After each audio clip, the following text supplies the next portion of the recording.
మన తిరుమల వైభవం యూట్యూబ్ ఛానల్కు స్వాగతం. ఈరోజు మరో వీడియోతో మీ ముందుకొచ్చేశాం. ఎన్నో ఆసక్తికర అంశాలతో మీ ముందుకొస్తున్న మన తిరుమల వైభవం ఛానల్ తప్పక సబ్స్క్రైబ్ చేయండి. ఇక వీడియోలోకి వెళ్ళిపోదాం. అందరికీ నమస్కారం.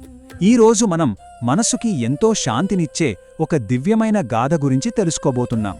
యుగయుగాలుగా మనందరికీ ధర్మాన్ని, శాంతిని బోధిస్తున్న శ్రీరామ జనన వృత్తాంతాన్ని వాల్మీకి రామాయణంలోని బాలకాండ ఆధారంగా వింటూ ఆ అద్భుతమైన క్షణాలను మనసారా అనుభవిద్దాం. సరే, మరి మన కథలోకి వెళ్ళిపోదామా? మన కథనం మొదలయ్యేది రామాయణంలోని మొదటి అత్యంత ముఖ్యమైన భాగమైన పవిత్ర బాలకాండ నుండి. రాబోయే దివ్య గాథకు ఇది ఒక రకంగా ఆధ్యాత్మిక పునాది లాంటిది. అసలు వేల సంవత్సరాలు గడిచిపోయినా ఈ ప్రాచీన కథ మనకు ఇప్పటికీ ఎందుకంత ప్రశాంతతనిస్తుంది? ముఖ్యంగా రామనవమి లాంటి పవిత్రమైన రోజుల్లో ఈ బాలకాండను వినడం వల్ల ఎంత పుణ్యం వస్తుందో ఇప్పుడు మనం తెలుసుకుందాం. అంటే ఇది కేవలం ఒక కథ కాదన్నమాట. సాక్షాత్తు నారద మహర్షి చెప్పిన దాని ప్రకారం ఈ దివ్యగాథను విన్నా, చదివినా సరే సర్వ పాపాల నుండి విముక్తి లభిస్తుందని ఒక ప్రగాఢమైన నమ్మకం. ఇక మన కథ ఇప్పుడు అసలు కేంద్రానికి చేరుకుంటోంది. అదే అయోధ్య రాజ్యం. మన కథ ఇక్కడే ధర్మాత్ముడైన ఒక రాజు యొక్క తీరని వేదనతో మొదలవుతోంది. మనం ఇప్పుడు తెలుసుకోబోతున్నది సూర్యవంశానికే మణిదీపం లాంటి దశరథ మహారాజు గురించి. ఆయన తన ప్రజలను ఎంతో న్యాయంగా కన్నబిడ్డల్లా చూసుకునే గొప్ప పాలకుడు. కాని సకల సంపదలు ఉన్నా తన గొప్ప వంశాన్ని ముందుకు తీసుకెళ్లడానికి ఒక వారసుడు లేడనే బాధ ఆయన మనసును ప్రతిక్షణం తొలిచేస్తూ ఉండేది. నాకు పుత్రులు లేరు, నా మనసుకి శాంతి లేదు అని ఆయన ఎంతగానో మదనపడేవారు. ఇక ఈ దుఃఖం నుండి బయటపడటానికి సంతానం కోసం దైవాన్నే ఆశ్రయించాలని ఆయన నిర్ణయించుకున్నారు. తన గురువుల సలహా మేరకు వేదాలలో అత్యంత శక్తివంతమైన యాగాలలో ఒకటైన అశ్వమేధ యాగం చేయటానికి సంకల్పించారు.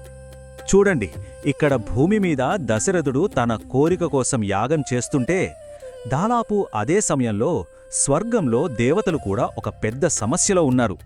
ఈ రెండూ ఒకేసారి జరగడం యాదృచ్ఛికం కాదు, అంతా ఆ దైవ సంకల్పం. ఆ సమస్యే రావణాసురుడు. వాడి అకృత్యాలకు దేవతలు, ఋషులు తల్లడిల్లిపోతున్నారు. బ్రహ్మ ఇచ్చిన వరం వల్ల అతన్ని దేవతలెవరూ ఏమీ చెయ్యలేకపోతున్నారు, ఒక్క మానవుడు తప్ప.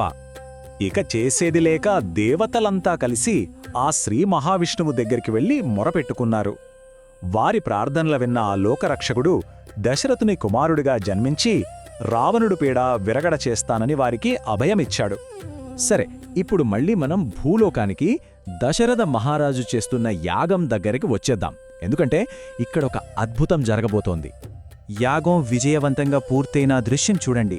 అంతటా భక్తి, ఆశ నిండియున్నాయి.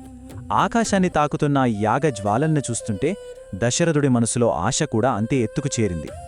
ఇంతలో ఎవరూ ఊహించని విధంగా ఆ పవిత్రమైన యజ్ఞ జ్వాలల నుండి ఓ దివ్య తేజస్సుతో మహాశక్తివంతుడైన ఒక పురుషుడు ఆవిర్భవించాడు. ఆయన చేతిలో ఒక బంగారు పాత్ర ఉంది. దాన్నిండా దేవతలు సిద్ధం చేసిన అమృతతుల్యమైన పాయసం. అదే రాజుగారి చిరకాల కోరికను తీర్చే వరమన్నమాట. ఎన్నో ఏళ్లుగా ఎదురుచూస్తున్న ఫలం కళ్ల ముందు కనపడితే ఎలా ఉంటుంది? ఒక నిరుపేదకి నిధి దొరికినంత ఆనందంతో దశరథుడు ఆ పాత్రను అందుకుని తన ముగ్గురు రాణులైన కౌసల్య, కైకేయి మరియు సుమిత్రలకు ఆ పవిత్ర పాయసాన్ని పంచాడు. ఇక దైవ సంకల్పం నెరవేరే సమయం ఆసన్నమైంది.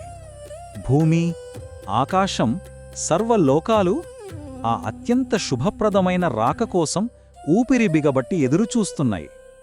ఆ సమయం ఎంత గొప్పదంటే గ్రహాలన్నీ అత్యున్నత స్థానాల్లోకొచ్చి నిల్చాయి.